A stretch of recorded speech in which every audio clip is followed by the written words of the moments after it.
have increased. Kuminga, nice fake out. Here comes Kuminga. Kuminga races down the lane and throws it down. Wow! Off the turnover, Kuminga again gets inside. This kid is something else. 4 of 8 from 3.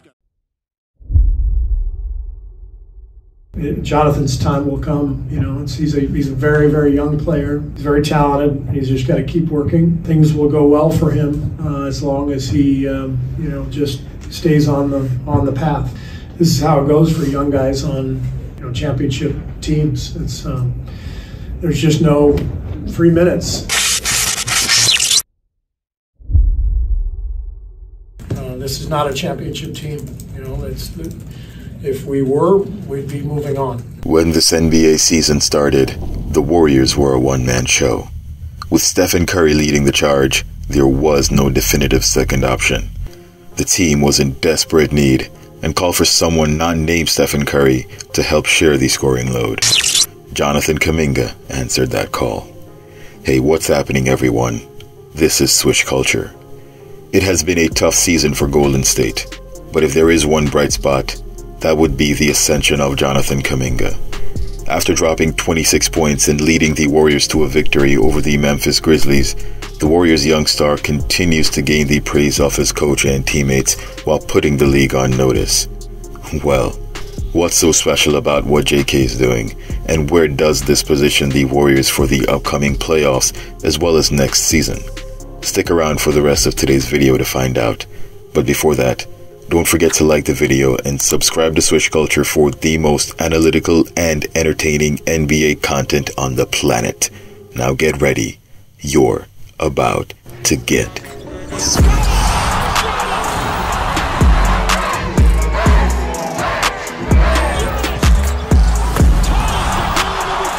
A couple of months ago, I brought you Jonathan Kuminga through the lens of a pre-success Kobe Bryant.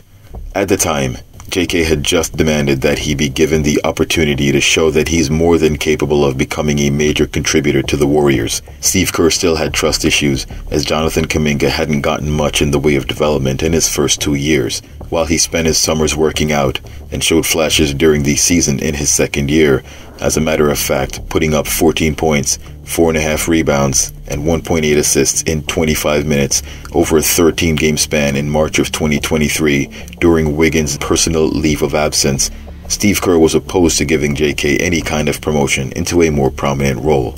Despite this performance, Wiggins' return saw Kuminga return to the bench, where he spent pretty much the entire 2023 playoffs, earning only spot minutes and back into obscurity as the team failed to produce any meaningful results, getting sent home in the second round by the Lakers.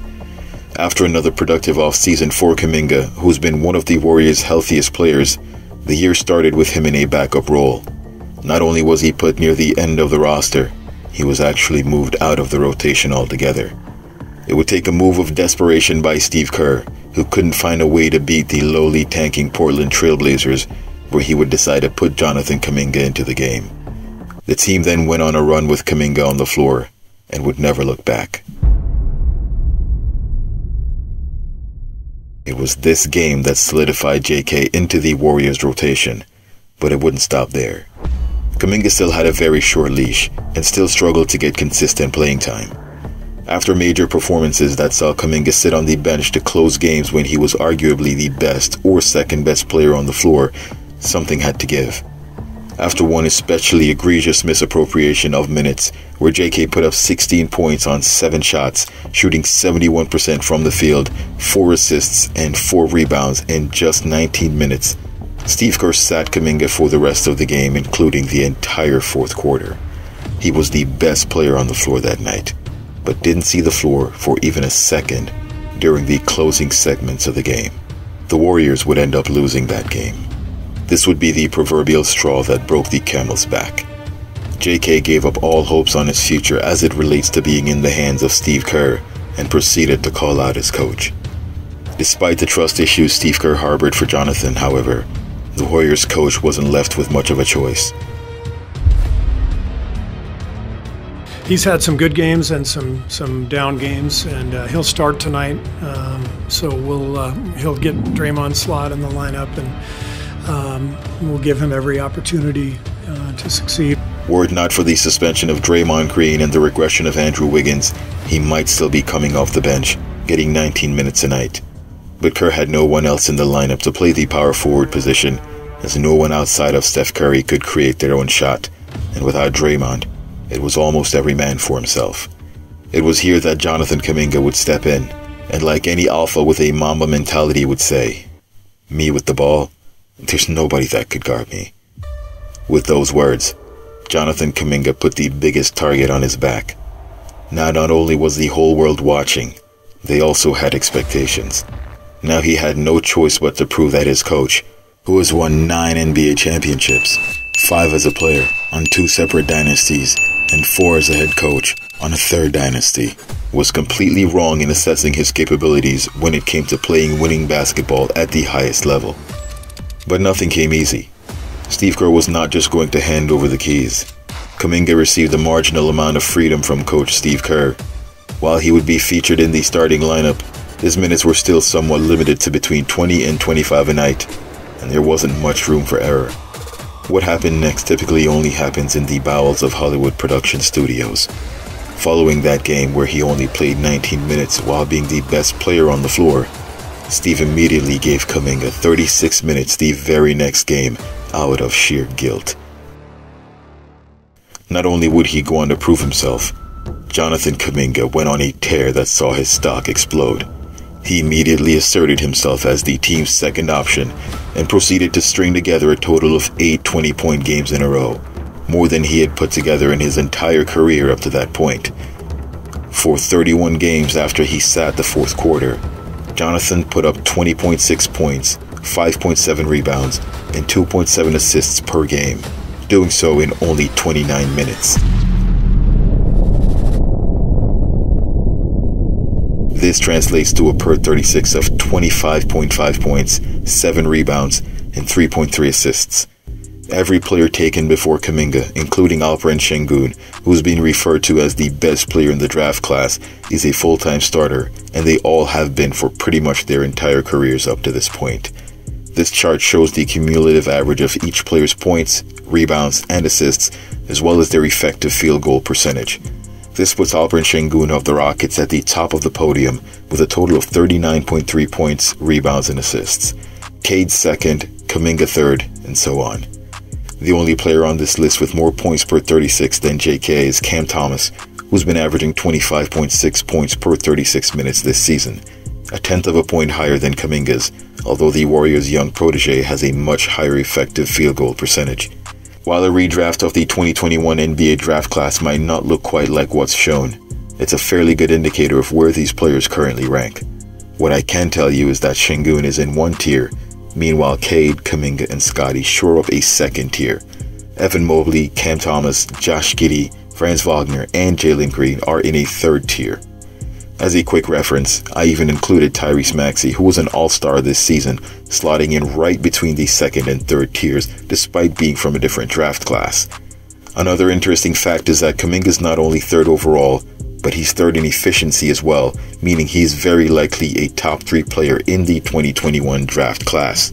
If Kuminga manages to maintain consistency on the defensive end, which shouldn't be too hard being under the tutelage of Draymond, he'd be in serious contention for the top spot with Şengün. When he's locked in defensively, JK is easily right there with Wiggins as a defender. His issue is that he tends to lose focus and disengage on some defensive possessions, giving opponents easy baskets. He has the ability to switch and guard 1 through 4, but is still figuring out the nuances of his help defense with his teammates. Now, the next part is where it gets tricky when you try to become a two-way player. Being elite on both ends of the floor requires more effort than most guys are willing to exert, but beyond that, it's still fairly difficult to balance your duties on the floor with your teammates if roles keep changing. Now, at times it seems as if Kuminga doesn't get as many rebounds as he can, and while there is some truth to that notion, there is a reason for it. One of the major ways Jonathan Kuminga impacts the game for the Warriors is by getting out in transition and attacking the basket. It's harder to leak out and get ahead of the pack if you're grabbing defensive rebounds. Considering he isn't the primary or even secondary offense initiator, it makes less sense to fight guys like Draymond, Pods, and Steph Curry when it comes to grabbing defensive boards. That doesn't explain him not grabbing offensive boards, however, especially in a starting lineup where he's the most athletic player. If Kuminga crashes the boards like we saw Wiggins do in the 2022 playoff run, it would certainly elevate his game. The single most important aspect of his game that he could develop, however, is his passing and vision. JK's recently displayed some incredible reads on offense in finding guys open.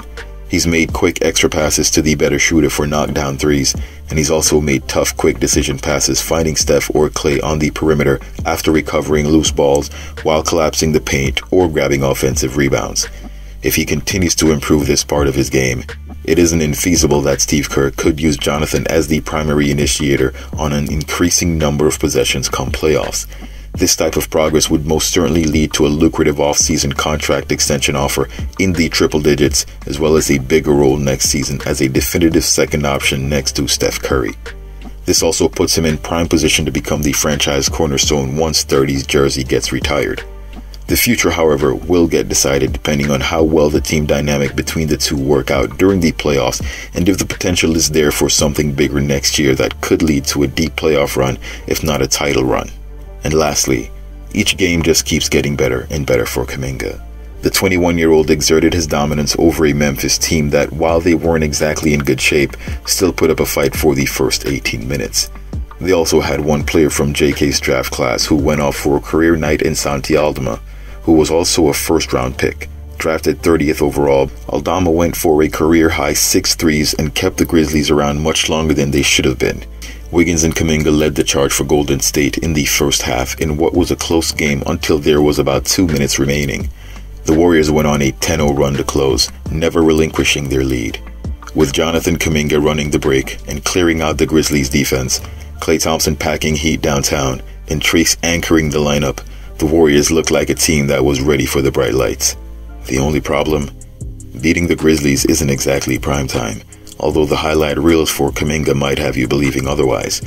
Steve Kerr believes this to be one of, if not JK's best performances to date, and with compliments like that from the head coach, who am I to disagree? If true, then Kuminga is simply getting better each and every day, something Steve will eventually have to fully acknowledge by giving Kuminga the green light. Once that's done, it'll be a new era for the Golden State Warriors.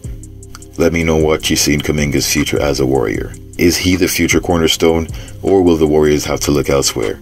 Is it too early to even consider the post-Steph Curry era? Post your thoughts in the comments below. Just don't forget to like the video, subscribe to the channel, and turn on all your notifications so you don't miss any of my latest uploads. Thanks for watching. Till next time, swish!